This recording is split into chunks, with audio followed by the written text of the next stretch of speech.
wanted to make sure that the space that, my ancestors bled and died for, that I occupied that space. But I also got the privilege to walk the hell out of it. Number one, I come from direct action and movement-based politics. And for me, it's all about space. How are you taking up space? When are you leaving a space, and making sure you're doing that on your own accord? I think there's power in stepping up, leaving in solidarity, of course, with Al Green, but also in solidarity with Black people and oppressed people across this nation.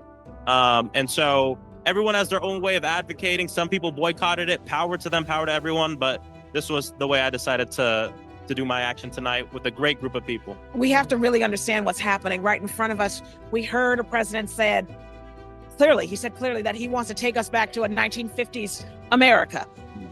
DEI is code for making sure that white men are leading everything. I couldn't listen to someone who's trying to tear apart the very structures that we have fought to build in the last 60 years in this country. I had to walk out. It's my job to be in this building, but I refuse to sit and kowtow to the neo-Klan. I'm not doing it. And one of the things that we wanted to do was we wanted to make sure that there was space that was held for us.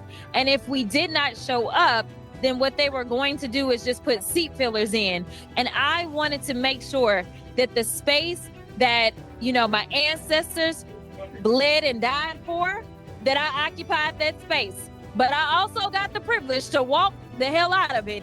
And so I didn't just want to sit there and not clap, but instead I wanted to make sure that I stood up in defiance and I turned my back on him like he has turned his back on the American people, like he has turned his back on the Constitution, like he has turned his back on laws in this country. That is what I wanted to do. And I wanted the American people to know that while we may not have the numbers just yet, that doesn't mean that we don't have fight left in our bodies. And so I am going to fight him every step of the way until we get what we deserve